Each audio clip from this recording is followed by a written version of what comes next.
The benefit of shooting on location is quite clear, as you're able to create a greater sense of realism in whatever you're filming. However, there are some drawbacks. Whereas space and lighting can be controlled very easily on a film set, location interiors vary from confining spaces like bathrooms and elevators to vast open halls and warehouses. They also vary in available light. It can be incredibly difficult trying to light a small, dark interior location, as the amount of available working space will limit the size and placement of your lighting setup. These days, advancements in digital camera technology have allowed for much better image capture in low light situations. There are still limits to this technology though, so knowing how to light your scenes properly in these difficult locations is extremely important. Especially if you still want as much control as possible over the mood, tone and style of your shot.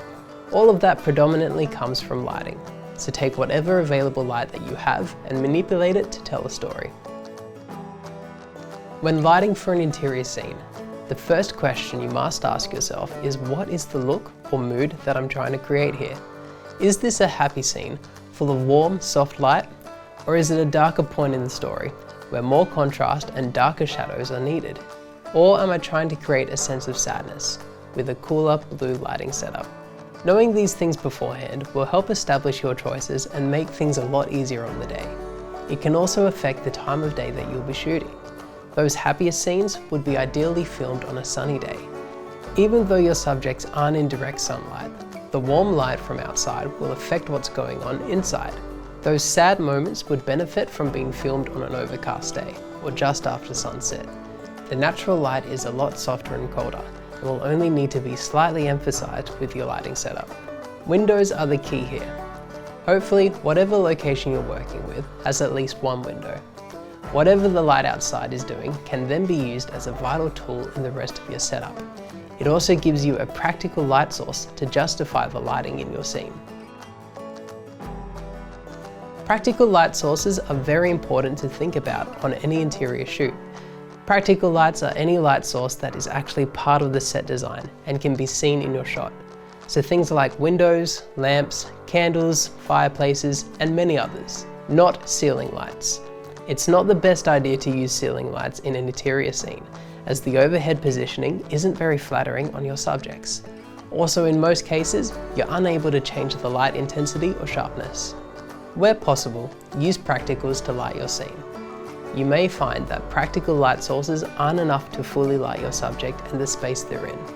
If this is the case, you'll need to bring in your lighting equipment. Try to disguise your film lights by positioning them near practical light sources, just out of shot. By doing this, you'll be able to match up the direction of the light that's hitting your subject. Take this location for example. We're actually filming in our studio that doesn't have any windows, so I've hung these curtains up on a frame and placed lights behind them to create the illusion of light coming through the window. I've also emphasized my backlight on this side of me to make it look like I'm being lit by the window, when really the backlight is coming from these spotlights. This lighting effect is called motivated lighting, and it's an invisible effect that your audience usually won't even notice.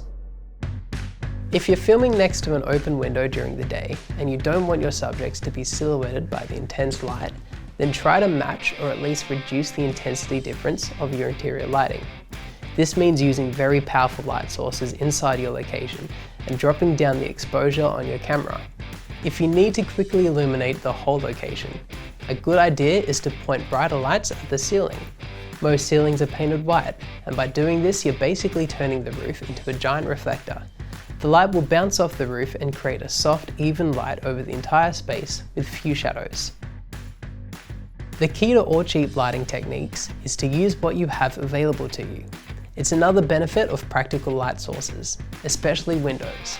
Single point lighting is something to consider when working on a budget. Position your subject right up close to a light source such as a window, a lamp or anything like that, and film the entire scene in that one spot. Depending on the way you position your camera, you can get some very impressive shots this way. The drawbacks of this style are pretty clear though. As you're using only one light source, the rest of the location won't be lit very well. Also, your performers are very limited to where they can move in the scene. However, depending on what you're filming and the tone or style that you're after, this may be the best way to light your scene.